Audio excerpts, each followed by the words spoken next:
इसको भगवा आतंकवाद घोषित करवाने के लिए इन्होंने विश्व में प्रयास किया है।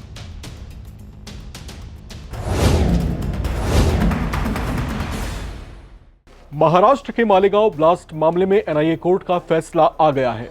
मालेगांव बम ब्लास्ट केस में कोर्ट ने 17 साल बाद फैसला सुनाते हुए मुख्य आरोपी साध्वी प्रज्ञा ठाकुर समेत सभी 7 आरोपियों को बरी कर दिया है। कोर्ट ने अपना फैसला सुनाते हुए कहा कि साध्वी प्रज्ञा ठाकुर के खिलाफ कोई ठोस सबूत नहीं मिले हैं जिससे यह साबित होता हो कि वही उस ब्लास्ट की दोषी थी। कोर्ट ने यह टिप्पणी भी की कि आतंक का कोई धर्म नहीं होता। खैर, इस मामले में आरोपी प्रज्ञा सिंह ठाकुर, रिटायर्ड मेजर रमेश उपाध्याय, समीर कुलकर्णी, सुधाकर चतुर्वेदी, सुधाकर धर द्विवेदी और अजय राहिरकर को बरी किया गया है। कोर्ट का फैसला आते ही आरोपी खुशी से झूम उठे। साध्वी प्रज्ञा बोली कि उन्हें अपमानित किया गया, उन्हें आतंकी के तौर पर पेश किया गया और उनका जीवन बर्बाद कर दिया गया। उन्होंने कोर्ट के फैसले को इंसाफ बताया है। हालांकि इस ब्लास्ट में मारे गए 6 लोगों के परिजनों को कोर्ट के फैसले से बड़ा झटका लगा है।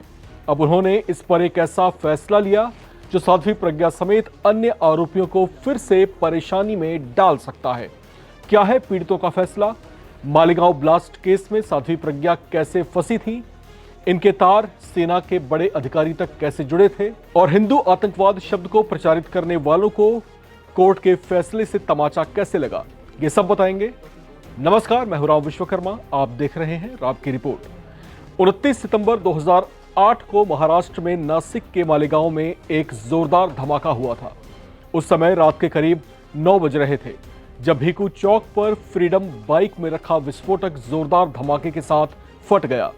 रमजान का महीना होने के कारण इफ्तार की वजह से सड़क पर आम दिनों के मुकाबले बहुत ज्यादा भीड़भाड़ थी।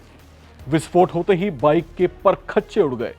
आसपास जमा लोगों की भारी भीड़ इसकी चपेट में आ गई। मौके पर ही 6 लोगों की मौत हो गई।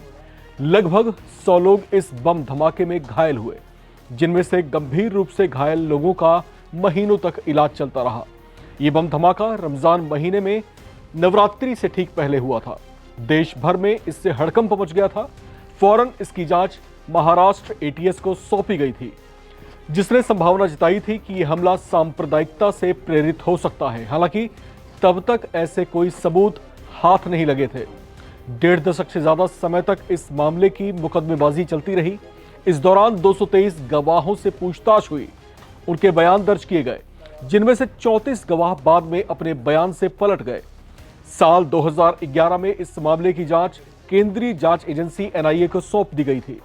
करीब 6 साल की छानबीन के बाद एनआईए ने साल 2016 में एक आरोप पत्र दाखिल किया, जिसमें यह बताया कि प्रज्ञा सिंह ठाकुर और अन्य आरोपियों के खिलाफ पर्याप्त सबूत नहीं है।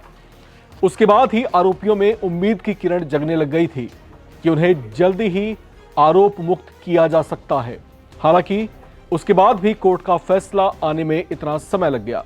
घटना के 17 साल के बाद जब कोर्ट ने उनकी रिहाई का फैसला सुनाया तो वे खुशी से झूम उठे। हालांकि इस फैसले से मुस्लिम पक्ष जरूर नाराज दिखाई दिया। सुनिए ये बयान। भोजन के जो पात्र थे वो चांदी के पात्र होते हैं और वो पात्र थे भगवान के भोग लगाने के पात्र थे, वो सब थे, उनके लिए मैंने कहा। साध्वी जी, 16 साल बीत गए हैं, कहीं ना कहीं अब हम बहुत नजदीक आ गए हैं जजमेंट को लेकर के। वो जो लोग, जिन लोगों ने आप पर अत्याचार किया, चाहे वो परमवीर सिंह हो या सुखविंदर सिंह हो, तमाम ऐसे नेतागण, आपको लगता है इन लोगों पर भी कार्रवाई होनी चाहिए? ऐसी कार्रवाई या ऐसी क्रूरता से ये गुजरे जिस क्रूरता का जो एक्सपीरियंस या अनुभव आपने किया? मैं एक सन्यासी हूँ और व्यक्तिगत यदि मेरे ऊपर किसी प्रकार से टॉर्चर करते व्यक्तिगत कारण से तो मैं इनको क्षमा करती, लेकिन इन्होंने देशद्रोह किया है, इन्होंने कानून के अंतर्गत गैर कानूनी काम किया है और देश को हानि पहुंचाई है। देश को भगवा आतंकवाद घोषित करवाने के लिए इन्होंने विश्व में प्रयास किया है और इसलिए यूएनओ में ये भारत को भगवा आतंकवाद देश घोषित कर दें, ऐसी कांग्रेस की नीति रही। इसके अंतर्गत जो इन लोगों ने टॉर्चर किया है मुझे, वह गैर कानूनी था और देश को बदनाम करने के लिए जो उन्होंने काम किया वह कदापि स्वीकार नहीं है। जो मेन प्रोसिक्यूटर थी रोहिणी सालियान, जब उनका अगर आपको स्टेटमेंट याद हो, उन्होंने ये आरोप लगाया था कि एनआईए उन पर दबाव बना रही है कि इन एक्यूज्ड के खिलाफ थोड़ा धीरे चलो, इनको राहत देनी। तो ये तो उसी वक्त जब मोदी सरकार आई थी, जब 2016 में जिस तरीके से प्रोसिक्यूटर्स पर दबाव बनाया गया कि केस को कैसे खत्म करना है, कैसे ढीला करना है, तो जजमेंट तो ये आना ही था, इसमें कोई आश्चर्य की बात ही नहीं है। इस मामले में कोर्ट का वर्डिक्ट महत्वपूर्ण है। कोर्ट ने फैसले में कहा कि जिस बाइक में ब्लास्ट हुआ था वो साध्वी प्रज्ञा की ही थी, इसका कोई खास सबूत नहीं मिला। आरोपियों पर यूएपीए नहीं लगाया जा सकता।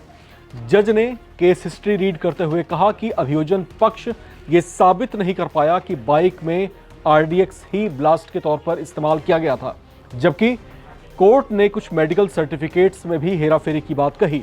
अभियोजन पक्ष की ओर से फायरिंग की बात भी कही गई थी। हालांकि घटनास्थल से पुलिस को कोई बुलेट शेल बरामद नहीं हुए थे। जिस मोटरसाइकिल में विस्फोटक रखकर ब्लास्ट किया गया था उसकी चेसिस नंबर भी मिटी हुई थी। अभियोजन पक्ष ने आरोप लगाया था कि मालेगांव ब्लास्ट एक सोची समझी साजिश थी। दावा किया गया था कि जिस बाइक में विस्फोटक रखे गए थे वो साध्वी प्रज्ञा की ही थी, जबकि भोपाल और फरीदाबाद जैसी जगहों पर षड्यंत्रकारी बैठकों का भी आरोप लगाया गया था। 19 अप्रैल को कोर्ट ने दोनों पक्षों की दलीलें सुनने के बाद अपना फैसला सुरक्षित रख लिया था। चलिए अब आपको बताते हैं कि इस मामले में जिन्हें आरोपी बनाया गया ये किस तरीके से पकड़ में आए। जिस समय इस मामले की जांच एटीएस को सौंपी गई थी उस समय एजेंसी के प्रमुख हेमंत करकरे थे।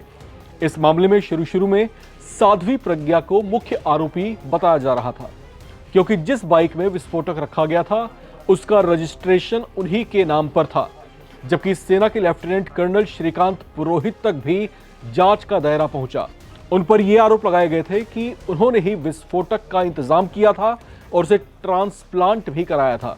ऐसे में 2009 में चार्जशीट दाखिल करते हुए एटीएस ने शुरू में जिन 11 आरोपियों और वांछितों के नाम सार्वजनिक किए थे उनमें साध्वी प्रज्ञा और लेफ्टिनेंट कर्नल पुरोहित को मुख्य साजिशकर्ता के तौर पर पेश किया गया।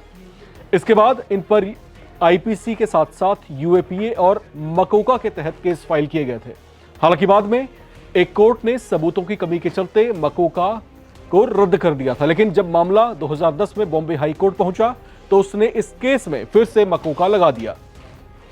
साल 2011 में मामला एनआईए के पास पहुंचा तो उसने पाया कि कुछ आरोप सही नहीं है, जबकि यह भी बात सामने आई थी कि आरोपियों का लिंक अभिनव भारत नाम के एक संगठन से जुड़ा हुआ था। हालांकि इस जानकारी की सटीकता स्पष्ट नहीं हो पाई, लिहाजा अब की बार एनआईए ने इस केस से मकोका फिर हटा दिया।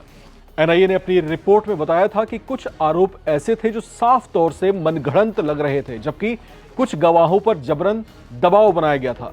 मामले की जब कड़ाई से पूछताछ शुरू हुई तो आश्चर्यजनक तौर से 34 गवाह खुद ही मुकर गए। मामले की तफ्तीश पूरी होने और दोनों पक्षों को सुनने के बाद कोर्ट ने आरोपियों को बरी कर दिया।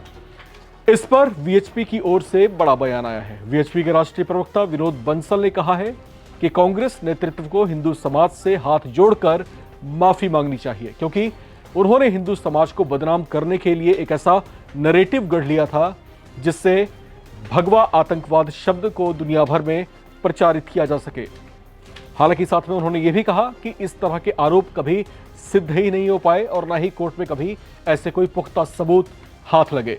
लेकिन कांग्रेस के नेता जिस तरीके से इस पूरे मामले को उछालते रहे और जिस तरीके से भगवा आतंकवाद एक नया शब्द उन्होंने गढ़ लिया, ये कहीं ना कहीं हिंदू समाज को बदनाम करने की साजिश है। इस तरह का आरोप अब आरएसएस और वीएचपी के नेता अब लगा रहे हैं। बहरहाल इस पूरे मामले में अब कोर्ट का फैसला आ चुका है, लेकिन अब यहां पर जो एक चिंता वाली बात बन सकती है वो ये है कि जो 6 लोग इस हमले में मारे गए थे उनके परिजन अब बॉम्बे हाई कोर्ट की तरफ रुख कर सकते हैं।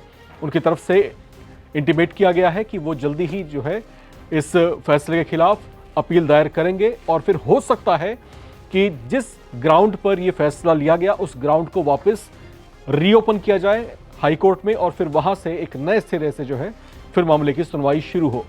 फिलहाल एक फौरी राहत इन 7 लोगों को जो मालेगांव ब्लास्ट में मुख्य आरोपी के तौर पर पिछले 17 साल से फैसले का इंतजार कर रहे थे। इस रिपोर्ट में इतना ही। बाकी अपडेट्स के लिए आप बने रहें, देखते रहें नवभारत टाइम्स।